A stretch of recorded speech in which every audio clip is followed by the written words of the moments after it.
Hello students, hello नमस्ते। आज का जो लेक्चर है वो है रिवीजन कैसे करें, क्योंकि मेरे हिसाब से आपका लगभग सबका कोर्स लगभग ख़त्म होने की सिचुएशन में आ गया है और अब प्रॉब्लम आ रही है कि रिवीजन करना है। 2 साल का सिलेबस है, हमको अभी कुछ 2-3 महीनों में कंप्लीट करना है। हो सकता है कि उस कंप्लीट के साथ साथ आपका बोर्ड का एग्ज़ाम भी सेट हो रहा हो, प्री बोर्ड की तैयारी भी करनी है, प्रैक्टिकल भी आपको मैन्युअली नोट करने हैं और लिखने हैं और प्रैक्टिकल की प्रैक्टिस भी करनी है और साथ में मेंस भी है और आगे जाके एडवांस भी है। तो आपके पास एक तरीके से हर महीने एक बर्डन या एक हर्डल्स आपके पास अवेलेबल है। जनरली बच्चों को ऐसा लगता है कि हमें इतने सारे हर्डल्स में से होके निकलना है, बट मुझे ऐसा लगता है कि अगर आप सोचें तो ये सब सिलेबस एक ही जगह जाके रुक रहे हैं। तो आप पहली बात तो ये समझिए कि अगर आप प्री बोर्ड की प्रैक्टिकल की तैयारी कर रहे हैं तो कहीं ना कहीं मेंस की तैयारी है, बिकॉज प्रैक्टिकल का सिलेबस जो आपके पास अवेलेबल है उसमें मेंस का सिलेबस इंक्लूडेड है। आप प्री बोर्ड की तैयारी कर रहे हैं उसमें भी मेंस का सिलेबस इंक्लूडेड है। बस मैं ये चाहता हूँ कि आप जो भी कर रहे हैं वो सही मन से और सही तरीके से करें और इस तरह से करें कि जब पहली बार लिखें, पहली बार पढ़ें तो अपने आप को गुनगुनाएं। अगर आप उसको पहली बार में ढंग से गुनगुना लेंगे, यानी एक दो बार खुद ही मेमोराइज कर लेंगे, मुँह से रिवाइज कर लेंगे, तो उससे आपका रिवीजन मार्क भी अच्छा हो जाएगा और आप आसानी से आगे बढ़ पाओगे। जैसे किसी का एक्सपेरिमेंट पार्ट है तो भैया एक्सपेरिमेंट पार्ट के अंदर आपके पास में जो बेसिक सिलेबस अवेलेबल है, सारा रेडिकल टेस्ट है, तो केमिकल बॉन्डिंग के बाद जो रिमेनिंग आप जो सोल्ट एनालिसिस करते हो वो पूरा का पूरा उसमें फिर से आ ही रहा है। तो एक तरीके से वो आपका सिलेबस कंप्लीट हो रहा है और ऐसे ही सिलेबस कंप्लीट होता है। पूरी तरह से नहीं कि मेंस का लगाएगा, बोर्ड का लगाएगा। बोर्ड का तैयारी कर रहे हो तो आपका 20-30% सिलेबस कंप्लीट हो रहा है।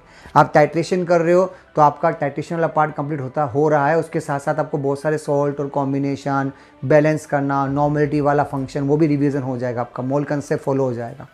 आप फंक्शनल ग्रुप टेस्ट करोगे तो उसके थ्रू आपका प्रैक्टिकल पार्ट होगा, उसमें aldehyde ketone, lesson test, qualitative analysis, quantity analysis, वो पार्ट आपका खत्म हो रहा है। तो न्यूमेरिकल पार्ट भी साथ में खत्म हो रहा है। आप उसको अलग से ना समझें कि वो अलग से पार्ट है, वो उस पार्ट में इंक्लूडेड पार्ट है। पहले ये भी सीखिए। सेकेंड मोड जो मुझे लगता है कि हम लोग जो ये कहानी कर रहे हैं, आपने प्री बोर्ड का रजिस्टर मेंटेन करना बहुत ज़रूरी है, क्योंकि उसी तरीके से लिखना भी ज़रूरी है। अगर आप ढंग से बैठोगे तो ये 1 दिन नहीं तो 2 दिन का काम है। बस फटाफट लिखना है, कुछ दिमाग नहीं लगाने का। तमीज़ से लिखो, सही राइटिंग में लिखो, क्योंकि राइटिंग की प्रैक्टिस होना भी बहुत ज़रूरी है कि बोर्ड करने के लिए लिखना आना चाहिए। आप लोगों को अभी कंटिन्यूस रूप से एक साथ 2-4 पेज तक लिखना ये बहुत मुश्किल काम है। वो अब आपको प्रैक्टिस करनी है। भूले कुछ नहीं हो, but practice makes the man perfect वाला कंसेप्ट फॉलो करना है। तो आप वो भी करिए, क्योंकि वो भी बहुत ज़रूरी है। That's a part of life. और केवल आप अकेले के साथ नहीं हो रहा है। इस समय जो भी ये तैयारी कर रहा है 12 का बच्चा, उन सबके साथ ये चीज़ हो रही है। तो सबको अपने फ्लो में बहना सीखिए, क्योंकि फ्लो में बहोगे तो अपने आप आपका रिवीजन मोड बहुत अच्छा हो जाएगा। आगे जाके आपको यही फंडा फिर से आगे के लिए यूज़ करना है जब आप यूज़ करोगे बोर्ड के एग्ज़ाम। बोर्ड के एग्ज़ाम में जितना भी कन्वर्जन, ऑर्गेनिक केमिस्ट्री बात करना चाहूँगा, कन्वर्जन का पार्ट पूरा का पूरा अवेलेबल है, वो वही का वही आएगा। बस ये कि धीरे धीरे आप गहरे पानी में उतरना शुरू हो जाओगे।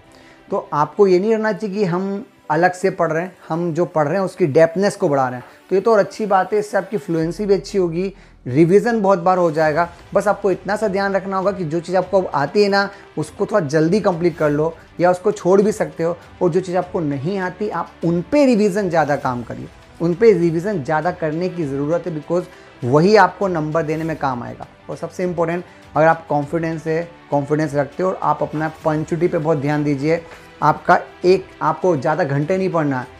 जो भी घंटे आप पढ़ते हो उसमें आप पंचुअल रेगुलर रूप से रूटीन बना लो इन 5-6 महीनों के लिए, कि आपको 5-6 महीने मुझे इस रूटीन से पढ़ना। बिकॉज धीरे धीरे करके क्लासेस कम होती जाएंगी तो आप में अपना रिलैक्सेशन मोड आ जाएगा, क्योंकि आपको लगेगा कि टाइम पंचुअलिटी, अपना घड़ी के थ्रू टाइम फिक्स कर लो, खाना फिक्स कर लो। दिमाग में एक्स्ट्रा विचार किसी भी तरीके से नहीं आने चाहिए, चाहे मूवी के थ्रू, चाहे टीवी के थ्रू, चाहे मोबाइल के थ्रू, चाहे आसपास के फ्रेंड्स के थ्रू। बिकॉज 24 आवर्स में आपका ब्रेन फिक्स है, वो इतनी मेमोरी को खा सकता है। तो अगर आप उस मेमोरी को सही जगह पे सही ज्ञान से खाओगे तो आप एक्स्ट्रा एक्टिविटी को कम करोगे, तभी वो मेमोरी आप खा पाओगे। अगर आप एक्स्ट्रा एक्टिविटी पे ध्यान दोगे तो आप ये नहीं करोगे। भले आपको ऐसा लग रहा है कि सर सुनने से क्या होता है, देखने से क्या होता है, बट सुनने देखने से दिमाग तो चलता है ना। तो अगर आपको एक्स्ट्रा सुनना नहीं, एक्स्ट्रा दिमाग चलाना नहीं, एक्स्ट्रा देखना नहीं, तो अपने आप आपका मन इसमें लगेगा। मूड फ्रेश करने के लिए बेस्ट तरीका है सॉन्ग का फ़ायदा उठाइए। एक गाना अपने दिमाग में रखिए कि बस ये गाना, मूड जब भी फ्रेश कहीं का पंगा हो तो थोड़ा सा एक्सरसाइज कर लीजिए और एक गाना सुन लीजिए। 5 मिनट लगते हैं, 5 मिनट बंदे का मूड फ्रेश। उसके लिए आपको ना बाहर जाना है, ना किसी और से मिलना है, क्योंकि आपको ये सब चीज़ें कॉम्पैक्ट करके रखनी पड़ेगी, तब जाके आप अपने आप को आगे बढ़ा पाओगे। ये कुछ बेसिक फंडे जिनको क्लियर कीजिए, कोशिश कीजिए अगर आप अर्ली इन द मॉर्निंग जग पाते हैं तो, क्योंकि उसके थ्रू आपकी मेमोरी पावर ज़्यादा अच्छी बढ़ेगी। कोशिश करो रात के टाइम सोने का, और 3 बजे या 3 बजे से लेकर के 6 बजे तक आप जो भी मेमोराइज़ करोगे, क्योंकि उस समय खाली ब्लैंक दिमाग होता है, तो आप जो भी पढ़ते हो आपको ऐसा जरूर लगेगा कि शुरुआत में नींद आती है, पर बेटा एक बार नींद उड़ जाती है ना, उसके बाद में फिर आप जो सुनोगे सीखोगे ना, वो लंबे समय तक, वो 5-6 महीने तक याद रहेगा। अगर आप रात की पढ़ाई करते हो तो वो 2, 4, 7 दिन के बाद भूल जाओगे। क्योंकि आपको लॉन्ग टर्म का गेम खेलना है, इसलिए आपको अपनी मेमोरी पावर को बढ़ाना है, और उसका बढ़ाने का तरीका ये है कि ब्रह्म मुहूर्त में उठना पड़ेगा, बिकॉज़ वो आपके रिवीजन मोड को बहुत आसानी से उस रास्ते पर ले पाएगी।